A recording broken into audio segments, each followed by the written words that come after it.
Hello guys, कैसे हैं आप सब। तो चलिए आज का जो हमारा टॉपिक है वो है बिल ऑफ एक्सचेंज का दूसरा केस।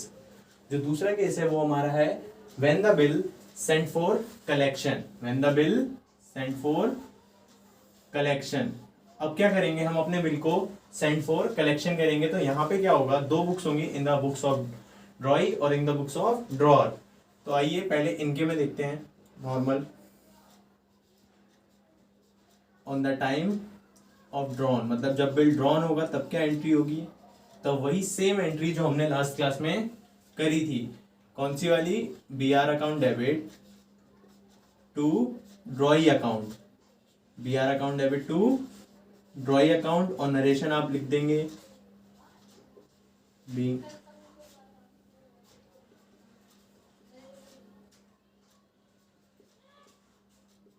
इसी तरह यहां पे अगर बात करी जाए तो यहां पे भी कौन सी होगी, on acceptance.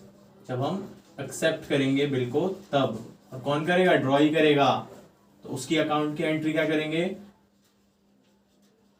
Drawer account debit to bills payable account. यहां पे नरेशन लिख देंगे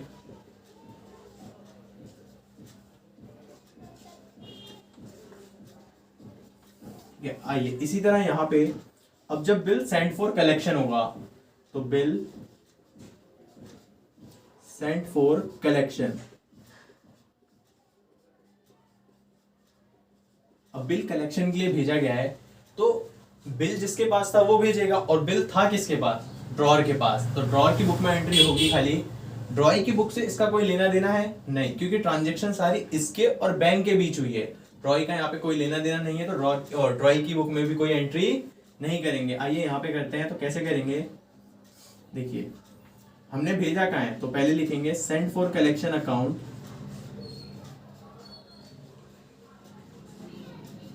डेबिट टू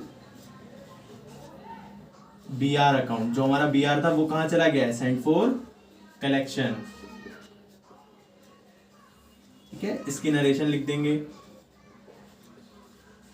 अब बात जब आई पेमेंट की, तो अगर यहां पे देखा जाए इस केस में नो एंट्री। ठीक है, इसी तरह यहां पे देखा जाए जब बात आएगी पेमेंट की, यानी ऑन मैच्योरिटी, तो ऑन मैच्योरिटी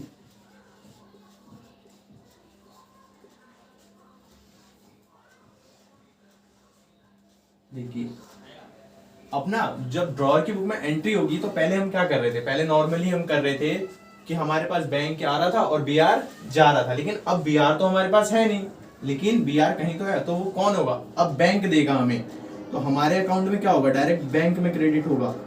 तो bank account debit to sent for collection account. Sent for collection account.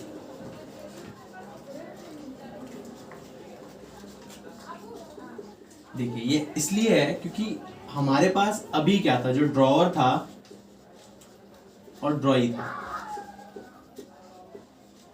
इनके बीच में बिल लिखा और एक्सेप्ट हुआ, यानी बिल आया। ये जो बिल है, ये बिल पड़ा किस पे था, ड्रॉअर पे। इस ड्रॉअर ने अपना बिल किसको भेजा, बैंक को। किस लिए, सेंट फॉर कलेक्शन, कि मेरे बिहाफ पे आप कलेक्ट करोगे किससे, इस ड्रॉई से। तो इस केस में पेई कौन है, बैंक है ना। अब बैंक के पास जो पैसा है क्या वो हमारा था, हाँ बिल्कुल हमारा था। तो एक बात बताओ, बैंक जब हमसे कुछ पैसे भी तो लेगा, ऐसे ही थोड़ी ना करेगा कलेक्शन। तो इसलिए यहाँ पे एक चीज और डेबिट होती है which is known as collection charges. वो क्या होगा, कलेक्शन चार्जेस, क्योंकि बैंक कोई हमारे लिए फ्री में काम थोड़ी ना करेगा, बैंक अपना कुछ ना कुछ लेगा। तो वो क्या है, वो कहलाएगा हमारा कलेक्शन चार्जेस। अब इसी तरह यहां पे अगर बात करी जाए ऑन पेमेंट में, तो पेमेंट के टाइम नॉर्मल जो एंट्री होती थी वही सेम वाली होगी। अभी तक जो हम कर रहे थे, क्या कर रहे थे, नॉर्मली हम कर रहे थे कि बीपी अकाउंट को डेबिट कर रहे थे, क्योंकि हमारी लायबिलिटी क्या हो रही थी, कम। इसी तरह यहां पे भी करेंगे, और टू बैंक अकाउंट।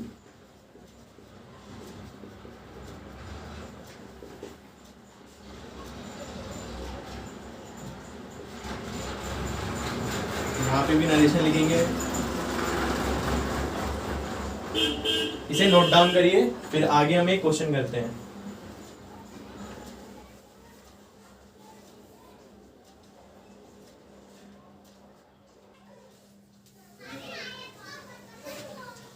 तो आइए अपना क्वेश्चन स्टार्ट करते हैं। देखिए यहाँ पे मिस्टर ए थे जिन्होंने सोल्ड करा है goods to mister B on 1 January 2020 for ₹10,000 and drawn a bill upon him for 3 months.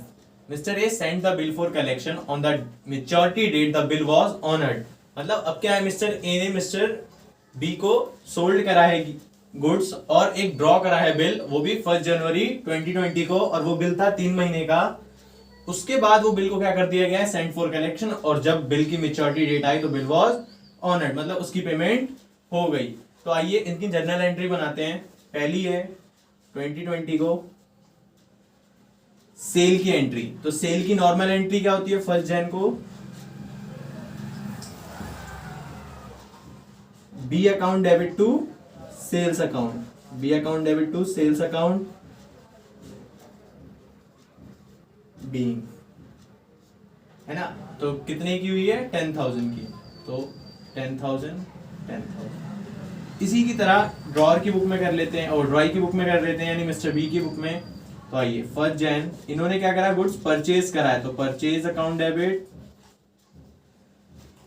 To A account. Narration लिख देंगे, कितने की है, ये भी सेम अमाउंट यानी 10,000। अब देखिए अब आगे क्या हुआ है, मिस्टर ए ने बिल ड्रॉ करा और मिस्टर बी ने एक्सेप्ट करा। तो आइए उसकी भी कर लें, सेम डेट पे ही करा गया है ये भी। तो 1 जन इन पे क्या आएगा, बी आर आ जाएगा, बी आर अकाउंट डेबिट, यानी एक एसेट्स बढ़ गया और इनका एक एसेट्स कम भी हो गया। जो बी था वो हमारा कौन था, डेटर था, तो डेटर कम होता है यानी हमारे एसेट्स कम हुए, कितने से, 10,000 से, और यहाँ भी 10,000 से। नरेशन लिख देंगे इसी तरह यहाँ पे। अब आइए यहाँ पे सेम वही बीपी वाली एंट्री जो कर रहे थे तो वो कैसे करेंगे, आइए। तो यहाँ पे क्या होगा, ए टू बीपी, मतलब एक लाइबिलिटी कम हुई है तो एक लाइबिलिटी साथ में बढ़ी भी है। बिल्स पेबल हमारी लाइबिलिटीज होती हैं। तो आइए यहाँ पे 10,000 और 10,000। तो चलिए अब अगला देखते हैं। अब बिल क्या हुआ है, सेंड फॉर कलेक्शन हुआ है, तो भेजेगा कौन, ड्रॉर, यानी मिस्टर ए के पास बिल था, ए ने बिल बैंक को या किसी को भी कलेक्शन के लिए भेजा है। तो सेंड फॉर कलेक्शन की एंट्री सिर्फ किसकी बुक में होगी, सिर्फ और सिर्फ ए की बुक में, क्योंकि ए और जिसको भेजा गया उस एजेंसी के बीच ट्रांजेक्शन हुई है, बी से कोई लेना देना नहीं है, तो उसकी बुक में कोई एंट्री भी हम नहीं करेंगे। तो आइए 1 जन को कर लेते हैं, send for collection account, send for collection account to B R account, to B R account, ₹10,000, ₹10,000 being, narration लिख देंगे यहाँ पे, है ना। और यहाँ पे भी इसकी बुक में तो कोई एंट्री होगी ही नहीं, तो हम क्यों करें। तो आइए यहाँ पे करते हैं। अब बात आएगी जब मेच्योरिटी डेट की, तो इसकी मेच्योरिटी डेट कब है, पहले ड्यू डेट देखें कब है हम। तो ड्यू डेट है इसकी, ये देखिए 1 जन से 3 months, यानी 1 अप्रैल को प्लस में 3 grace days, 3 grace days equal to में मेच्योरिटी आएगी हमारी 4 अप्रैल को। तो आइए 4 अप्रैल को डायरेक्ट एंट्री करेंगे, bank account debit to send for collection account, send for collection account, okay. और यहाँ पे नरेशन लिख देंगे बीइंग, और यहाँ पे अमाउंट लिखेंगे 10,000। इसी तरह आइए यहाँ पे करते हैं 4 अप्रैल को डायरेक्ट।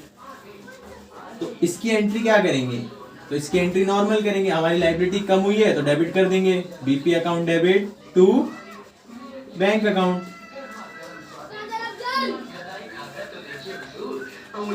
10,000 बीइंग,